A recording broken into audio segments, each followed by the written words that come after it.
everyone! Welcome to my vlog. So, meron naman tayo ngayon i-share na about yun sa mga girl na pumapayag ng friend with benefits. So, girl, bakit ka nag-friends na merong ganon, na benefits? So, hindi ko magets kasi para saan ka? Diba? Na meron kayong ganun. So, ibig sabihin, parang worse than prosty ka pa eh. Parang ganun yung datingan eh. Diba? Kasi pag prosty, trabaho nila yon. So, nagpapapayat sila. Eh, ikaw, anong benefits sa'yo? Yun. Yung panandalian na ganun. And then, after nun, wala na. Hindi ko magets. Diba? Siya lang, girl, si guy lang talaga yung nagbe-benefits dito. Sobrang kawawa ka dito. I mean, para ka lang, alam mo, para usan ka lang. So, girl, asan yung respeto mo sa sarili mo? Dahil, ba't ka pumapayag? Dahil L na L ka lang? Last lang. Ay, girl, last lang talaga yan. Alam mo, but, pwede ka naman magsarili ka na lang, girl. But kailangan mo pa siya? Hindi ko magets. So,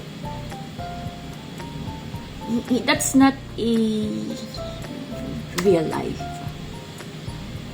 Kailangan i-treat mo yung sarili mo as a human being. It's not just like that. Diba? Kaya parang feeling ko, yung iba kasi dahil baka ma-develop si Kai, kasi ang galing mo sa ganito.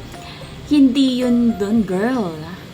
Ang titingin talaga sa'yo ng lalaki is trash. Basura ka lang. Diba? Manandalian ka lang.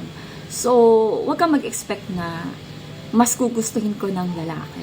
Kasi once na nakuha ka na ng guy, wala na. Zero ka na. Okay. Kasi wala kang respeto sa sarili mo eh. Diba? So, hindi ko talaga maintindihan. Dahil siguro, hindi ko magets. Ano ba? Hindi ko magets kung anong meron doon. Parang, dahil bata ka pa, uhaw ka pa sa ganun. No.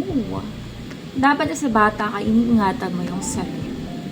Kasi, it's just, panandalian lang yan eh. Diba? So, kung ikaw, ang gawin mo is mag-focus ka sa sarili mo, just enjoy yourself being alone and with your friends. Hindi ko magets ano bang hanap mo. Yun lang yun eh. Kung kailangan mo ng friends, pwedeng mag-alaga ka ng pet, pwedeng hanap ka ng mga girls na pwede kayo, okay kayo, diba? Hindi yung walang friends sa lalaki, girl. You cannot be friend with guy. For me lang kasi, I mean, ano bang hanap sa'yo ng guy as a woman, diba? So, yun lang yung isipin mo, girl, okay?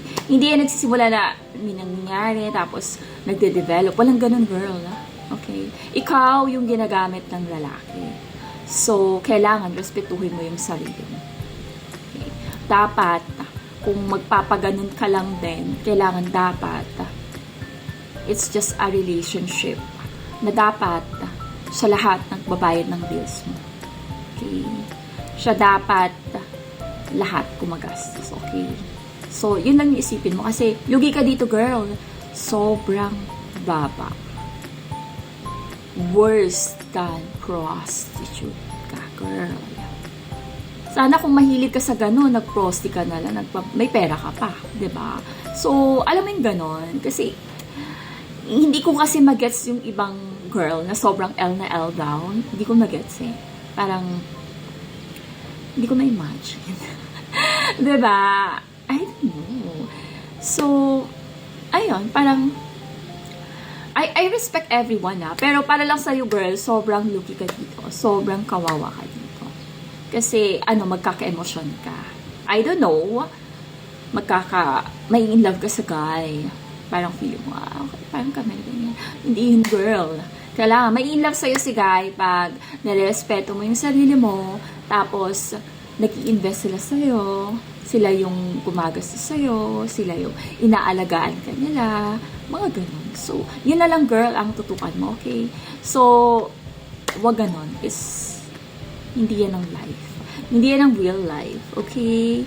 So, just enjoy yourself, love yourself. Love yourself. Kasi pag ganun, hindi mo love yourself. Kasi pinamimigay mo lang yung sarili mo. So, ayun. Hindi ka magiging happy dyan, girl. Okay, so stop mo na yun, girl. And yun lang. So, marami pa akong share. So, abangan nyo, girl. So, thank you for watching.